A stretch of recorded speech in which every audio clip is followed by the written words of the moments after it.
Maraming netizens ang umalma sa di umano'y posibleng negatibong idulot sa mga kabataang makakapanood ng vlog ni Tony Gonzaga sa Tony Talks nitong nakaraan. Nang i-feature dito ang maselang topic sa buhay ni Salome Salvi, tila ay nagbukas daw ito ng idea sa mga kabataan sa isang uri ng hanap buhay gaya ng kay Salome na hindi pa masyadong tanggap sa bansa.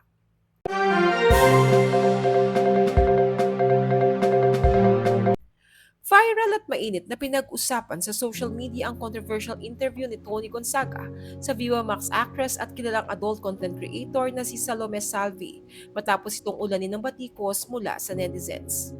Nitong linggo, April 21, ipinalabas sa YouTube program ni Tony na Tony Talks ang kanyang tell-all at emotional interview kay Salome na may pamagat na Why Salome Salvi Did Porn and Became an Adult Content Creator. Base sa pamagat ng vlog, mapapanood sa kanilang interview ang pagkukwento ni Salome kung paano siya napasok sa paggawa ng adult content o naging isang worker o yung tinatawag niyang companionship worker. Marami daw kasi sa mga customers niya ay kulang sa atensyon o pagmamahal na siya namang ipinoprovide ng tulad ni Salome. Inamin ni Salome na malaking bahagi ang naranasan niyang childhood trauma mula mismo sa kanyang mga magulang kung bakit napunta siya sa industriya ng paggawa ng adult content.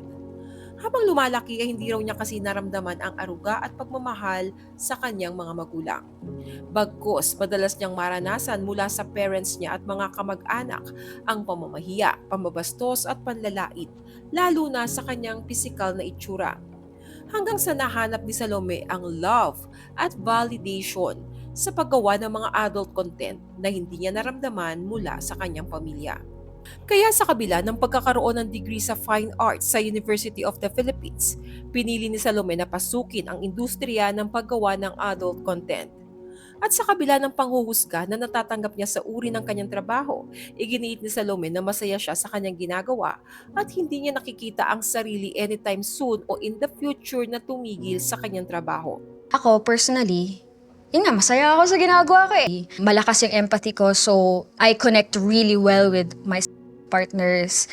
And parang I have that kind of relationship with sex. And I don't see myself leaving it anytime soon because it's something that gives me a lot of joy. Samantala, umani ng samot-saring reaksyon at komento mula sa netizens ang controversial na panayam ni Tony kay Salome. Ilang netizens ang hindi natuwa sa desisyon ni Tony na ipalabas sa YouTube ang maselang topic sa uri ng trabaho ni Salome, lalo pat iginiit ng Viva Max star kung gaano siya nag-e-enjoy sa ganitong uri ng trabaho. Maaari raw kasi ito magbigay ng idea sa ibang mga kabataan na wala namang muwang sa ganitong uri ng pagkakakitaan. Ayon sa kanila, maraming bata o kabataan ang nanonood at makakapanood ng vlogs ni Tony at baka maimpluwensyahan ang pananaw ng mga ito na hindi delikado ang uri ng trabaho ni Salome bilang isang adult content creator at worker.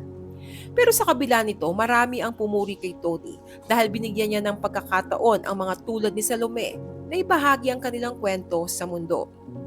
Dagdag pa ng ilang netizens sa halip na bastos ay kapupulutan umano ng aral at inspirasyon ang kwento ng buhay at pagiging matapang na tao ni Salome. Ewan ko lang parang gina-justify lang ng interview na to na okay lang, normal lang ang ginagawa niya. But then again, ayokong manghusga. Your body, your choice. Not my body, not my problem. Maraming kabataan mai-inspired nito. Just saying. I am not going to comment on what she does, but one thing is for sure, I am not going to allow my daughters to fall into this kind of art. She needs help. Help in terms of understanding, love, and prayers. The way she talks, she is broken. Ano pong masasabi nyo sa isyong ito? Mali nga ba na pag-usapan in public ang maselang uri ng trabaho ni Salome at ang katotohanan na na-enjoy niya ito?